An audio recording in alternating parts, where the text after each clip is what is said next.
It's me, Rashid Ayub, Professor of Mathematics.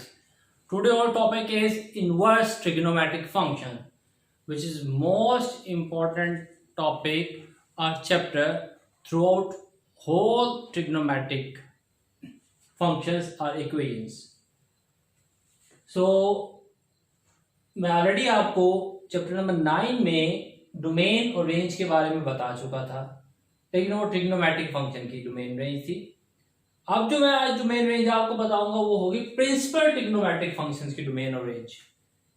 तो अब आप देखें, अगर आपके पास मैं साइन का ग्राफ लेता हूं, लेट्स सपोज दिस वन, ये 0 हो गया, ये π/2 और ये -π/2, तो यहां से -1 आएगा और यहां से 1 आएगा। तो ये जो हिस्सा है यहां से लेके यहां तक, ये आपके पास साइन एक्स का प्रिंसिपल हिस्सा है। तो -π/2 से π/2 तक आपके पास प्रिंसिपल डोमेन है और -1 से 1 तक आपके पास प्रिंसिपल डोमेन है। तो अब ये प्रिंसिपल का क्या मतलब है स्टूडेंट? देखिए, जो इनवर्स ट्रिग्नोमेट्रिक फंक्शन होता है उसमें किसी भी फंक्शन का इनवर्स उस वक्त एग्जिस्ट करता है अगर वो फंक्शन बाइजेक्टिव हो, अगर वो फंक्शन 1-to-1 और ऑन-टू हो। 1-to-1 ऑन-टू का मतलब ये होता है कि जो आपके पास इमेजेस है वो एक ही होना चाहिए, यूनिक इमेजेस होने चाहिए, एक से ज्यादा इमेजेस नहीं होने चाहिए। लेकिन जब हमने चैप्टर नंबर 11 पढ़ा, मैंने आपको बताया पीरियोडिक फंक्शन के बारे में, पीरियोडिसिटी के बारे में। फिर मैंने आपसे कहा कि तमाम ट्रिग्नोमेट्रिक फंक्शन जो होते हैं वो पीरियोडिक होते हैं क्योंकि वो अपने फिक्स इंटरवल के बाद अपनी वैल्यूज को रिपीट करते हैं। तो यहाँ पे देखिए कि ये जो साइन फंक्शन है ये -π/2 से π/2 तक अपनी वैल्यू रिपीट नहीं करेगा, लेकिन इसके बाद जैसे इधर से π/2 से आगे जाएगा या इधर से -π/2 से आगे जाएगा तो ये अपनी वैल्यूज को रिपीट करना शुरू कर देगा। तो जब रेपिटेशन आ गई इसका मतलब ये हुआ कि यूनिक इमेजेस नहीं हुए, इमेजेस रिपीट हो गए। तो यूनिक इमेजेस के लिए फिर हमें क्या करना पड़ता है? हमें डोमेन को रिस्ट्रिक्ट करना पड़ता है और प्रिंसिपल डोमेन बनानी पड़ती है।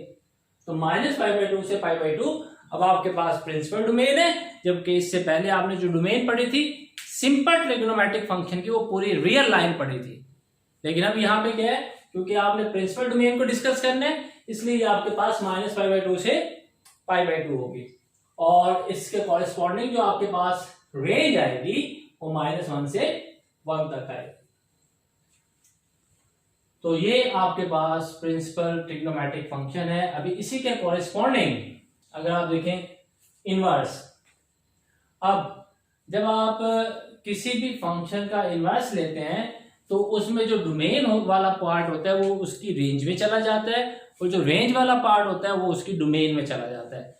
तो आप सिंपली, जब मैं साइन एक्स लिखा मैंने तो ये डोमेन है, ये रेंज है। अगर मैं साइन इनवर्स लूंगा तो ये जो डोमेन है ये रेंज बन जाएगी और जो रेंज है ये डोमेन बन जाएगी। अब आप देखिए, ये मैंने इनवर्स साइन एक्स लिख दिया। अब आप देखिए ये क्या, -1 ये डोमेन बन गई और ये आपके पास क्या बन गई, रेंज। मतलब हुआ क्या, इसमें ये दोनों आपस में इंटरचेंज हो गए। नेक्स्ट, अब आप देखिए cos x जो आपके पास फंक्शन है दैट इज प्रिंसिपल। तो इसमें अगर आप देखें तो ये 1 से 0 पे आता है और 0 से थोड़ा सा इसको मैं आगे ले जाता हूं। तो 1 से शुरू हुआ और 0 तक गया, फिर -1 तक आया। तो ये आपके पास ये हिस्सा और ये जो आपके पास है ये हो गया π/2 पे ये 0 होता है और ये 0 आपके पास आ गया। तो स्टूडेंट, इस इंटरवल के अंदर कॉज अपनी वैल्यू को रिपीट नहीं करेगा, इसलिए ये प्रिंसिपल कॉज हो गया और इसलिए इसकी जो यहाँ पे डोमेन है वो प्रिंसिपल डोमेन हो गई और जो ये रेंज है ये प्रिंसिपल रेंज हो गई। तो प्रिंसिपल डोमेन आपके पास क्या, कॉस की 0 से पाई। लेकिन अगर आप सिंपल ट्रिग्नोमेट्रिक फंक्शन लेते कॉस का, तो आपके पास तब जो डोमेन थी वो रियल लाइन पूरी थी। अब क्योंकि आप प्रिंसिपल वैल्यू ले रहे हैं इसलिए इसकी डोमेन कहां से 0 से pi, including 0 and pi as well. Okay, ये आपके पास रेंज। अब जब आप इसका इनवर्स लेंगे कॉस इनवर्स, तो डोमेन रेंज बन जाएगी और रेंज डोमेन बन जाएगी। तो आप देखिए यहाँ पे कॉस इनवर्स लिया, जो आपके पास रेंज थी वो डोमेन बन गई और जो डोमेन थी वो रेंज बन गई। नेक्स्ट आपके पास क्या है, tan x। tan x की जो आपके पास डोमेन है वो क्या होती है, in between principal domain, not simple domain but it is principal domain, क्योंकि हम इनवर्स को डिस्कस कर रहे हैं और इनवर्स किसी भी फंक्शन का उसी वक्त एग्जिस्ट करता है जब वो बाइजेक्टिव फंक्शन हो। बाइजेक्टिव मीन जब वो 1 to 1 और ऑन टू हो। तो ये इसकी डोमेन और ये इसकी रेंज। जब आप इसका इनवर्स लेंगे तो ये दोनों आपस में इंटरचेंज हो जाएंगे। इसी तरह कॉट आपके पास है, ये इसकी डोमेन है और ये इसकी रेंज है। जब आप इसका इनवर्स लेंगे तो कॉट इनवर्स में ये आपके पास क्या बन जाएगी जी, डोमेन, और ये आपके पास क्या बन जाएगी, रेंज। ये रिवर्स हो जाएंगे एक दूसरे के। And the next function is the y is equal to secant x, और ये भी प्रिंसिपल फंक्शन है क्योंकि हमने इसकी डोमेन को रिस्ट्रिक्ट कर दिया 0 से पाई तक, और इसमें क्या कंसीडर नहीं है, π/2। अब देखें सेकेंड बेसिकली किसका उलट है, सेकेंड हमारे पास उलट होता है कॉस का, क्योंकि आप इसको लिख सकते हो 1/cos x। तो जब आपने वो 1/cos लिखा, अब आप देखिए π/2 हमने माइनस कर दिया इस इंटरवल में। क्यों माइनस किया है, क्योंकि जब मैं यहाँ पे π/2 पुट करूंगा तो cos π/2 आपके पास क्या होगा, 0 होगा। तो नंबर और 0 अनडिफाइन हो जाता है, इसलिए आप π/2 को माइनस कर देते हैं इस इंटरवल से। तो इसकी जो आपके पास रेंज है वो है जी y greater than equal to 1 और y less than equal to -1। मैंने चैप्टर नंबर 11 में इसको ग्राफिकली बड़े अच्छे से एक्सप्लेन किया हुआ है, तो होपफुली कि वो आपको क्लियर होगा। सिमिलरली जब आप इसका इनवर्स लेंगे तो इनवर्स में क्या होता है, domain become range and range become domain, and in the end of this cosec x। तो ये आपके पास जी क्या है, cosec 1/sin x। इसका मतलब साइन 0 पे 0 होता है तो इसलिए 0 नहीं होगा। -π/2 से π/2 तक आप जाएंगे, including -π/2 and π/2, but in this interval 0 will exclude not include. Okay, और ये जो आपके पास रेंज है वो सेकेंड की और कॉसेक की सेम होती है। तो जब आप इसका कॉसेक इनवर्स लेंगे तो डोमेन और रेंज रिवर्स हो जाएगी। तो स्टूडेंट देखिए, आपको ये 12 वैल्यूज याद रखने की जरूरत नहीं है, आप जस्ट ये 6 रख लें आपके लिए काफी है। और इस 6 से में भी अगर आप ये वाले 3 बेसिकली अच्छे से रख लें, बाकी ये 3 तो इसी से जनरेट की जा सकती है, तो आपको ये 12 की 12 वैल्यूज का टेबल याद हो सकता है। आपको पता है कि बोर्ड के एग्जाम में काफी दफा इस टेबल से क्वेश्चन आ चुके हैं, एंट्री टेस्ट में भी काफी दफा या तो सेकंड इनवर्स की प्रिंसिपल डोमेन पूछी जाती है, tan इनवर्स की किसी एक ट्रिग्नोमेट्रिक प्रिंसिपल ट्रिग्नोमेट्रिक फंक्शन की डोमेन या रेंज पूछी जा सकती है। Remember student, sin inverse x does not equal to sin x inverse. Okay, cos inverse x does not equal to cos x whole का inverse, and tan inverse x does not equal to cot inverse x। तो ये आपको पता होना चाहिए। अच्छा, अब इससे रिलेटेड कुछ एमसीक्यूज मैं आपको बता देता हूं। पूछ सकते हैं कि sine inverse 1/√2 is equal to cos into cos किसके बराबर है, ये एमसीक्यूज है आपके पास। तो आपको पता होना चाहिए कि साइन इनवर्स मैंने चैप्टर नंबर 9 में टेबल बनाई थी, तो वहां पे मैंने वैल्यूज बताई थी। तो ये आपके पास π/4 है और cos π/4 again you will get 1/√2। और इसी तरह अगर मैं इसको थोड़ा और मजीद टेक्निकल बना दूं क्वेश्चन को, cos sin inverse x is equal to sine cos inverse x, then what is x. तो देखें ये बड़ा टेक्निकल क्वेश्चन बन गया।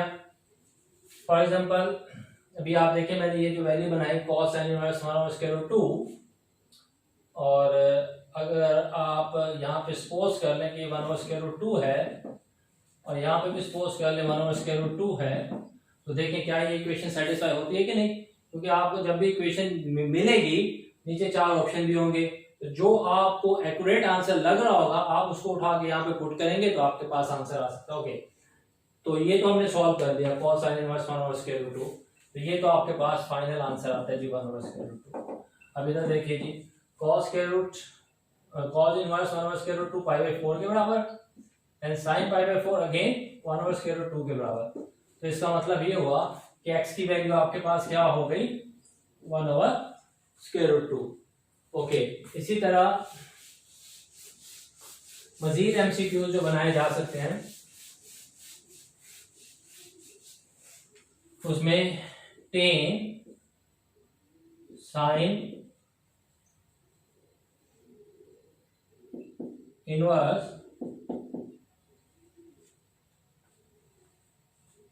π/2 ओके 1। तो आप देखें tan साइन की वैल्यू 1 कब होती है, किस एंगल पे होती है,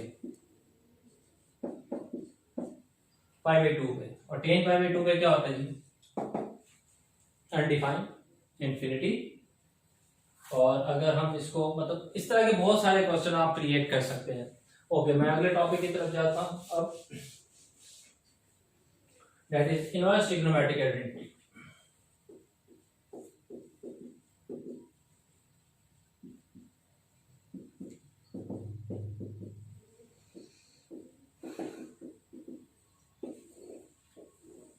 That is sin inverse x plus cos inverse x is equal to π/2, secant inverse x plus cosec inverse x is equal to π/2 and tan inverse x plus cot inverse x is equal to π/2।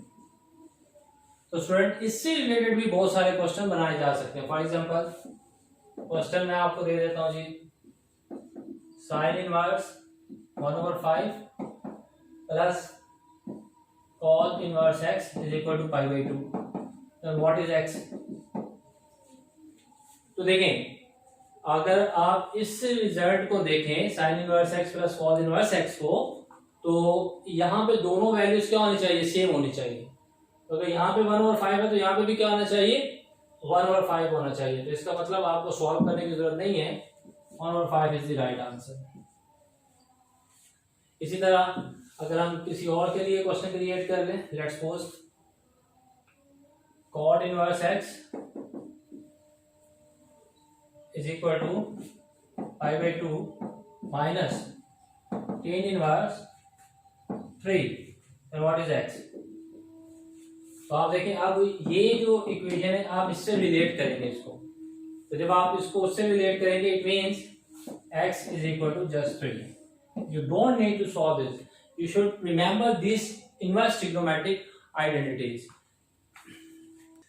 Okay students, using these inverse trigonometric identities we have further results as well. Cosec inverse x is equal to sin inverse 1/x, secant inverse x is equal to cos inverse 1/x, and cot inverse x is equal to tan inverse 1/x when x is positive quantity. Okay, if I use here, as you know, sin inverse x plus cos inverse x is equal to π/2, and I can use here, you can see that sin inverse x की जगह मैं क्या लिख सकता हूँ जी, इसको मैं थोड़ा रिपीट कर देता हूँ, इसको मैं कर देता हूँ जी sin इनवर्स 1/x और प्लस cos इनवर्स 1/x, तब भी ये π/2 के बराबर होगा। अब अगर मैं sin इनवर्स 1/x के बजाय ये लिख देता हूँ जी cosec inverse x plus cos inverse let's suppose 3/2, not 3/2 but okay, 3/2 is equal to pi by 2. And what is x? This is very technical question, students. Why? Because this is 3/2 and 3/2 means 1.5 almost, but the domain of this called inverse is lying between 1 and -1. So आप देखें कि आप इस number से बाहर नहीं जा सकते. यहाँ पे तो 1.5 आ गया which is greater than 1. So it means this is irrelevant question. The option is none of these. Okay, but if I change this question like cosec inverse x plus cos inverse 1/2 is equal to pi by 2, then what is x? तो आप x क्या बताएंगे? अब देखें, अगर आप compare करें इन दोनों को, तो cosec inverse x is equal to sin inverse 1 over x. So it means that is x is equal to 2. तो आप देखें ना, यहाँ पे 1 over x है, तो यहाँ पे 1 over 2 है, तो 1 over x is equal to 1 over 2. So x will be 2. तो x की वैल्यू आपके पास आ गई. तो इन शॉर्ट ये मैं बताना चाह रहा हूँ स्टूडेंट कि हम ये जो आपके पास रिजल्ट है, इन रिजल्ट की जगह पे वो मजीद वो क्वांटिटीज भी ऐड कर सकते हैं. तो अगर आप उनको ऐड कर दें, जैसे cot इनवर्स x है, उसकी जगह आप लिख सकते हैं tan inverse 1 over x plus tan inverse x is equal to what. तो देखिए बड़ा इंपॉर्टेंट क्वेश्चन बन गया. आपको पता है tan inverse x as it is cot inverse x क्या होता है, that is tan inverse 1 over x. तो मैंने इसकी जगह ये रिप्लेस कर दिया. अब जिन्होंने तो सिर्फ यही आइडेंटिटी याद की होगी उनके मुताबिक तो ये पाई बाई 2 है, ठीक है. लेकिन अगर इसकी जगह ये आ गया तो फिर भूल जाएंगे कि यहाँ पे तो cot इनवर्स x आना चाहिए. लेकिन आपको पता होना चाहिए कि cot इनवर्स x किसके बराबर है, that is tan inverse 1 over x. तो आप इसको इससे रिप्लेस करके again you get the answer that is pi by 2. तो इस तरह के मजीद बहुत सारे क्वेश्चन क्रिएट किए जा सकते हैं. एग्जांपल के तौर पे मैंने कुछ क्वेश्चंस आपको बता दिए, तो नेक्स्ट हम सॉल्व करेंगे. नाउ स्टूडेंट्स, अब मैं आपको बताना चाहूंगा कि दो इनवर्स ट्रिग्नोमेट्रिक फंक्शन को जब आपने ऐड करना है, sine inverse A plus sine inverse B, तो उसका ये फॉर्मूला है. जब आप ऐड करेंगे तो ये होगा sine inverse into a into 1 minus B square raise to power 1/2 plus b into 1 minus A square raise to power 1/2 और ब्रैकेट बंद. तो अगर यहाँ पे हो जाएगा माइनस, तो यहाँ पे भी क्या आ जाएगा माइनस. तो क्वेश्चन पूछा जा सकता है, लेट्स सपोज मैं सिंपल सा question minus x plus sine inverse x is equal to what. आप देखें कि ये आपके पास प्लस वाला कंसेप्ट है, आप प्लस वाला कंसेप्ट इस्तेमाल करेंगे. तो अब आप देखें ये आपके पास होगा जी साइन इनवर्स ए क्या है जी आपके पास माइनस एक्स और 1 minus B square that is x square raise to power 1/2 plus b क्या है जी एक्स है आपके पास. ओके 1 माइनस ए स्क्वायर माइनस एक्स का स्क्वायर एक्स स्क्वायर ही हो जाएगा और रेज टू पावर 1/2. तो आप देखें ये दोनों एक दूसरे के एडिटिव इनवर्स है, ये पॉजिटिव में ये नेगेटिव में. तो ये आपके पास हो गया साइन इनवर्स 0, साइन 0 पे 0 होता है. तो मतलब कोई भी वैल्यू आपके पास आ जाए, लेट्स सपोज मैं आपको ये दे दूं sine inverse 1/2 plus sine inverse 1/3 is equal to what.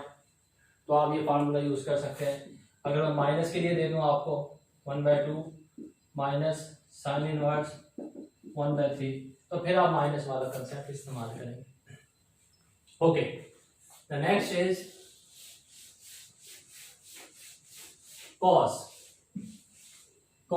Inverse A plus cos inverse B.